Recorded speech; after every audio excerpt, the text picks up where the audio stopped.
Okay, so what have we got here? This is a nitro engine and a truck with a sound system in it. Now, before I continue, I would just like you to take into consideration that I am a total and utter nitro nut.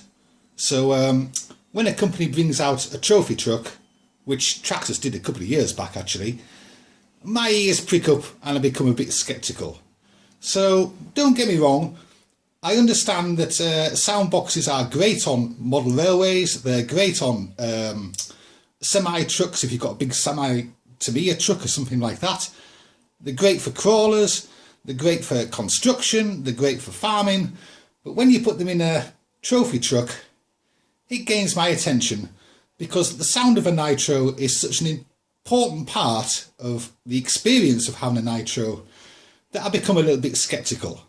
So let's not be too rough on the sound box, and let's listen to what I'm actually going on about. So just give me 1 second.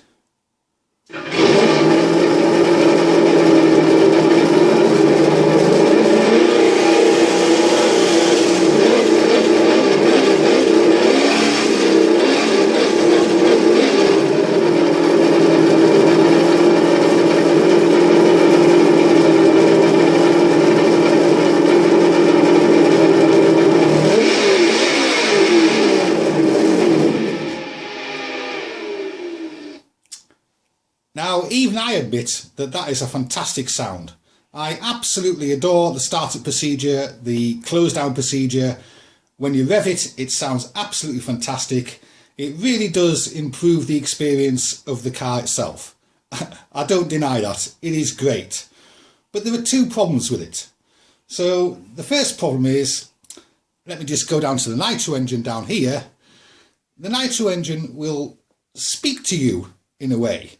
So let me explain. If you are running your nitro engine and you're running it too rich, i.e. it's getting too much fuel, when you put your foot in the accelerator, it'll probably cough and splutter and cut out when you get to your top speed. If you get the nitro engine tuned in correctly and you get it to that, what I call the sweet spot, which is when you have your foot right bang on the accelerator and she's just going flat out, she will actually, in a way, almost sing to you. You can tell when the engine's running spot on right. And of course, if you run out of fuel, the engine will tell you. You'll be going flat out or something like that. You maybe come back, it'll give a little bit of a rev because they're getting more oxygen and air into the carburetor. It'll give a little bit of rev, it'll run out of fuel and it'll stop.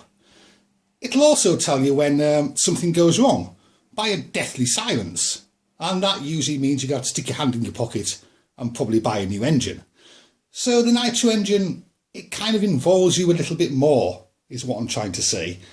Whereas the electric engine, the electric sound box, well, let's face it, you could actually program it to get a toilet flushing sound every time you put your foot in the accelerator. The advantage of that, I suppose, is you can get lots of different sounds of different cars and you can program them into the one that you like. Now, this in itself is another problem because we live in the modern age, everything is becoming electric. They're testing these trophy trucks, short course trucks out with electric.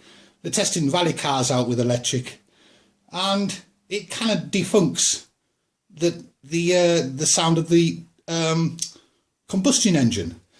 The combustion engine has literally got one foot in the grave. And if you think about the next generation of RC people that are coming along, when they go out and see these things, they won't know about a combustion engine. It'll all be electric.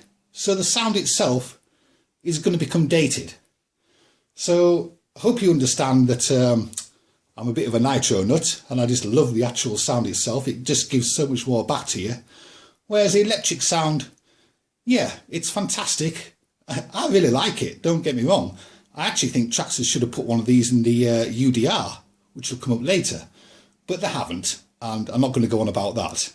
So I hope you've understand what I mean, and I'll see you next time. Thank you very much for watching. Cheers. See you later. Bye.